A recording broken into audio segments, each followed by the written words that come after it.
Morning বন্ধুরা, কেমন আছো তোমরা সবাই? Welcome to my channel. আর আজকের দিনটা শুরু করছি এক গ্লাস গরম জল উইথ চিয়া সিডস দিয়ে। তো এটা খুব ভালো বডি ডিটক্সিফাই করে দেয়। তো এটা আমরা প্রায় দিনই খেয়ে থাকি সকালে। তো মানে সপ্তাহে 2 থেকে 3 দিন তো আমরা খেয়েই থাকি। আর আজকে তোমাদের সাথে আমি একটা দারুণ হেলদি ব্রেকফাস্ট শেয়ার করব। এটা আমরা যখন স্কুলে পড়তাম তখন মা প্রায় দিনই এটা আমাদেরকে বানিয়ে দিত। দেখো, ঘুগনির কলাই নিয়ে নিয়েছি আমি। আর এটা রাত্রে ভিজিয়ে রেখে দিয়েছিলাম প্রেসার কুকারের মধ্যে। এবার এর মধ্যে একটা আলু দিয়ে 3টে সিটি পড়া অবধি ওয়েট করব। তো দেখো, সবটাই সেদ্ধ হয়ে গেছে। আলুগুলোকে এইভাবে কেটে নিয়েছি পিস পিস করে। এবার এর মধ্যে কিছুই না, সামান্য একটু নুন আর একটু ভাজা জিরে গুঁড়ি আর অল্প একটু লেবুর রস দিয়ে ভালো করে টস করে নেব। দেন এটা টিফিন বক্সের মধ্যে ভরে দেব। তো আপনারা চাইলে এর মধ্যে পেঁয়াজ কুচি আর লঙ্কা কুচিও অ্যাড করতে পারেন। তো আমি এখানে পেঁয়াজ দেবো না, যেহেতু ওকে আমি টিফিনের মধ্যে ভরে দেব। তো ব্যাস রেডি।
আমার ছেলেরকে খাওয়ানো হয়ে গেছে।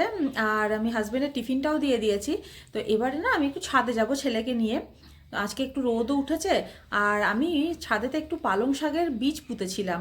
তো সেখান থেকে বেশ ভালোই শাক বেরিয়ে এসেছে, মানে খুব একটা বড়ও হয়নি আবার খুব ছোটও নেই। আর আজকে একটু তুলবো, কারণ এখানে না প্রচণ্ড ময়ূর। তো ময়ূরগুলো কি করছে, শাকগুলোকে খাচ্ছেও না, আবার কিন্তু তুলে তুলে ফেলে নষ্ট করে দিচ্ছে। তো আজকে একটু তুলে নেব। কালকে তো শনিবার, কালকে আমি একটু খিচুড়ি বানাই, তো পালং শাকগুলো খিচুড়িতে দিলে বেশ ভালো লাগবে। তো আজকে অল্প একটু তুলে নেব। ছেলেকে নিয়েই যাব ছাদে। তো চলো, ছাদে গিয়ে তোমাদেরকে দেখাচ্ছি কেমন হয়েছে। এই যে দেখতেই পাচ্ছ পালং শাকগুলো খুব একটাও বড় হয়নি, কিন্তু ঠিক আছে। এগুলোকে খিচুড়িতে দিলে বেশ ভালো লাগবে। আর আমি এখানে লঙ্কাও লাগিয়েছিলাম আর টমেটোও লাগিয়েছিলাম, কিন্তু না এখানে রোদ ওঠেনি তো কিছুদিন ধরে। তো আমার মনে হয় ওই জন্যই হয়তো গাছগুলো মরে গেছে। তো ঠিক আছে, পালং শাকগুলোই আস্তে আস্তে আমি তুলে নেবো।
তেলের রেসিপি শেয়ার করব। আমি ছেলের জন্য এই দুটো তেল বাড়িতে বানিয়ে রেখে দিই।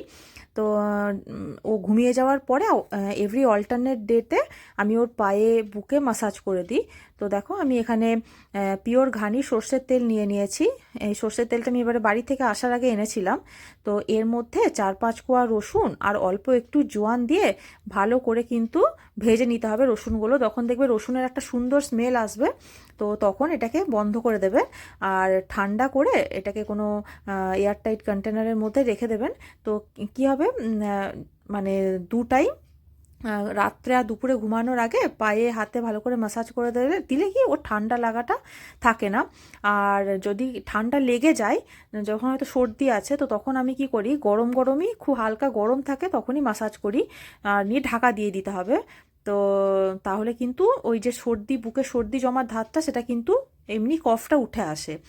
তো আরেক ধরনের তেল দেখো, ওই সর্ষের তেলের মধ্যেই আমি নিয়ে নেবো গোটা, যেটা আমরা বলি গোটা ওই কালো কলাইয়ের ডাল, ওই সেটাকে দিয়ে দেবো। তো ওইটাকেও সেই সেম প্রসেসে ভালো করে ভেজে নেব।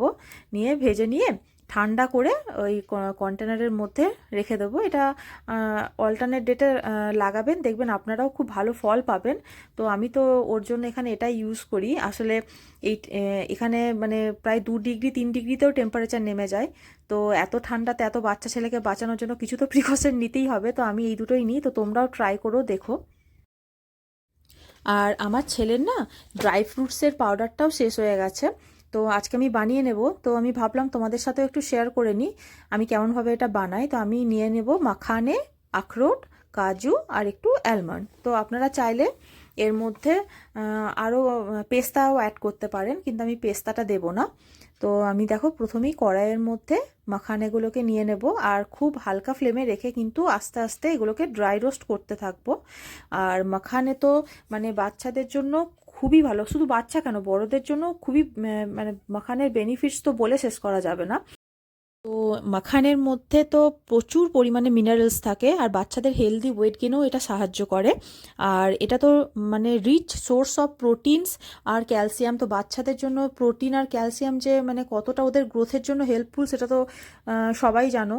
তো আমি তো ওকে এই ড্রাই ফ্রুটসের পাউডারটা ওই সন্ধ্যাবেলায় দুধের সাথে মাঝে মাঝে মিশিয়ে দিই, বা সকালে যখন ওকে ব্রেকফাস্ট দিই তো সুজি ওটস যাই করি তো তার মধ্যে 1 চামচ দিয়ে দিই। আপনারা ডালের মধ্যেও দিতে পারেন কিন্তু এটাকে, মানে এনিহাও বাচ্চাদের পেটে গেলেই হলো আর কি। তো এইভাবে মাখানাগুলোকে রোস্ট করে সরিয়ে রেখে দেবো। তো আবার কড়াইয়ের মধ্যে আমি এবারে অ্যালমন্ড বাদামগুলো দিয়ে দেবো। আর অ্যালমন্ডের মধ্যে থাকে ভিটামিন ই, যেটা একটা খুব ভালো অ্যান্টিঅক্সিডেন্ট। আর এর মধ্যে প্রোটিন আর ফাইবার ম্যাগনেসিয়াম তো থাকেই। আর এটা কিন্তু বাচ্চাদের ব্রেনের ডেভেলপমেন্টের জন্য খুব বেশি হেল্পফুল। তো এইভাবে অ্যালমন্ডগুলোকে আমরা রোস্ট করে নেব, কিন্তু মনে রাখবেন পুড়িয়ে ফেললে চলবে না, খুব হালকা একদম সিমে আঁচে রেখে এগুলোকে রোস্ট করে নিতে হবে, নিয়ে সরিয়ে রেখে দেবো। আর তারপরে আবার কড়াইয়ের মধ্যে কাজু বাদামগুলোকে দিয়ে দেবো। আর কাজু বাচ্চাদের কিন্তু ব্রেন ফাংশন ডেভেলপমেন্টে সাহায্য করে, বোনসকে অনেক স্ট্রং করে, আর এটা চোখের জন্য খুব ভালো, আর এনার্জিকেও অনেক ইনক্রিজ করে, বুস্ট করে। তো ঠিক সেম প্রসেসে কাজুগুলোকেও আমি হালকাভাবে আঁচে ড্রাই রোস্ট করে নেব। ঠিক এইভাবে কিন্তু গ্যাসের ফ্লেমটাকে কিন্তু একদম মিডিয়ামে রাখবেন, আর বা লোতে রাখলে তো ভালোই হয়, যাতে এগুলো না পুড়ে যায়, এটা কিন্তু আমাদের লক্ষ্য রাখতে হবে। ঠিক এইভাবে করে আমরা ওইটা কাজুটাকেও সরিয়ে রেখে দেবো। আর আমরা কিন্তু ড্রাই ফ্রুটসগুলোকে আলাদা আলাদাভাবে ভাজবো। একসাথে ভাজলে কি হয়তো কোনোটা পুড়ে যাবে, কোনোটা হয়তো ভাজাই যাবে না, ঠিক এইভাবেই করে নেব। আর এবার কড়াইয়ের মধ্যে আমি নিয়ে নেব আখরোট। আর আখরোটেও কিন্তু প্রচুর পরিমাণে প্রোটিনস থাকে আর অ্যান্টিঅক্সিডেন্ট থাকে। আর এটা কিন্তু বোনের স্ট্রাকচারটা ডেভেলপ করতে খুব ভালো সাহায্য করে। আর আখরোট যে শুধু বাচ্চাদের জন্য বেনিফিশিয়াল তা নয় কিন্তু, মানে আমাদের বড়দের জন্য অনেক বেনিফিশিয়াল হয়। তো দেখো এইভাবে মাখানেগুলোকে আমি প্রথমে মিক্সিতে আগে আলাদা করে গুঁড়ো করে নেব।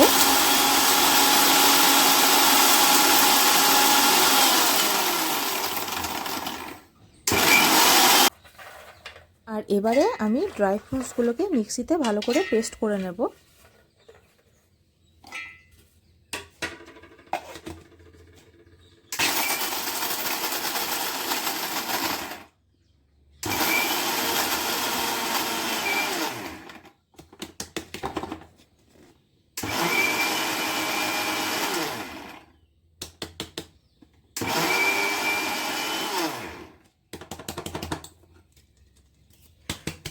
তো ব্যাস আমার হয়ে গেছে মিক্স।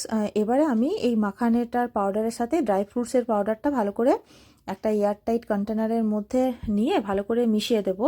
আর এটাকে আপনারা ফ্রিজে চাইলে স্টোর করে রাখতে পারেন। আর এখন তো শীতকাল, এখন বাইরেও রাখলেও অসুবিধা নেই, তবে ফ্রিজে রাখলে বেশি দিন থাকবে।